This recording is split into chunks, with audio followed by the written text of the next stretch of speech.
Fox News contributor, joining us now. Always enjoy having him on, as much for his service to this country as just the fact that, well, he's an Italian-American. We like to see that continue. Secretary, great to see you.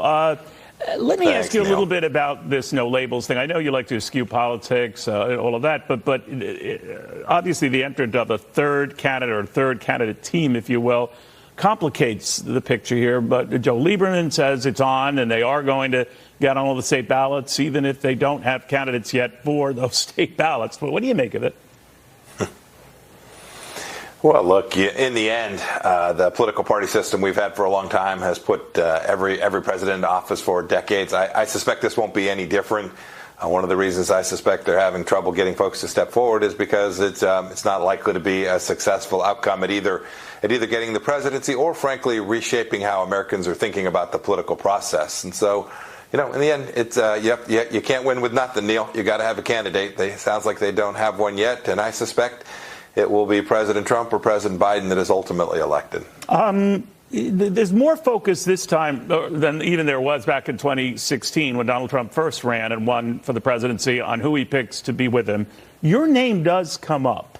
Are you interested in that? Well, Neil, look, it's flattering that my name comes up, that they had a chance to serve for 4 years and didn't completely blow it. So people still think, hey, it might be possible he'd get another swing. I don't often comment on jobs I've not been offered, but Neil, you've known me long enough to know that if I get a chance to serve and think that I can make a difference, I'm almost certainly going to say yes to that opportunity to try and deliver on behalf of the American people. Do you think it would be different in a second Trump administration, that is, returning to the Oval Office, recruiting people? He had at some time some difficulty with early picks for Secretary of State, Defense, et cetera. You know that far better than I.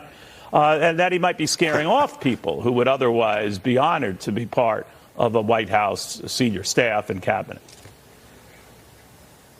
Neil, there were folks who didn't want to serve in the last Trump administration, too, or folks who came in and then punched their ticket and went on and left pretty quickly.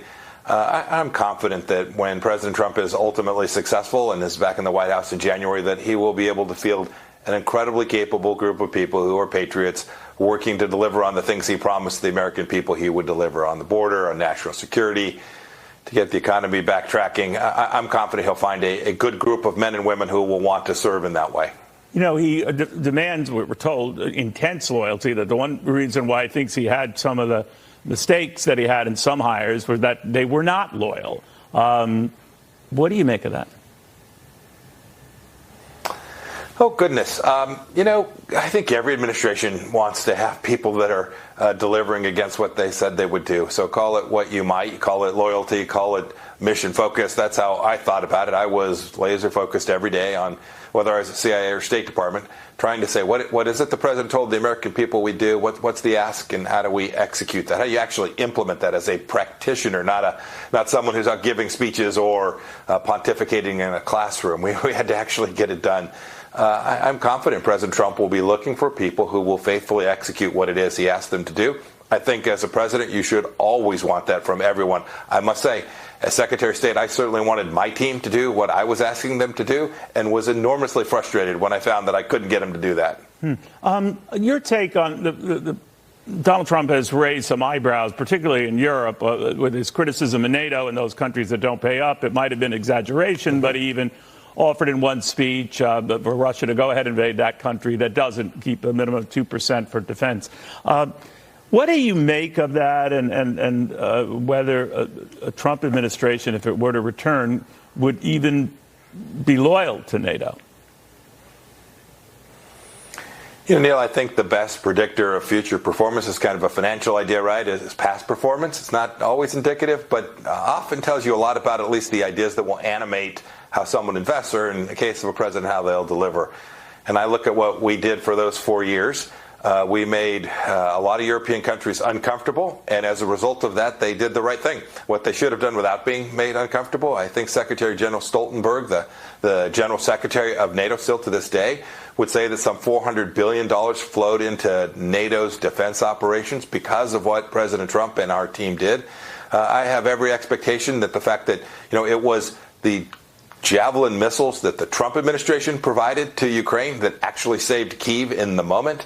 I'm confident that the next Trump administration will do the right thing for America, and NATO will be a central part of that. And I hope the Europeans will take up their responsibility and do it well and do it right. I think President Trump will ask for that, too. Do you think he'll be as keen on being supportive of Ukraine? What we always had in mind was make sure we get it right for America, right? They got shorthanded as America first. When we did that well, when we did the things that mattered to America, it was often the case that while we didn't send a lot of American troops to far-off places to risk their lives, we often found the American power tool, right? The capacity to deliver American economic power, the capacity to get trade rules right.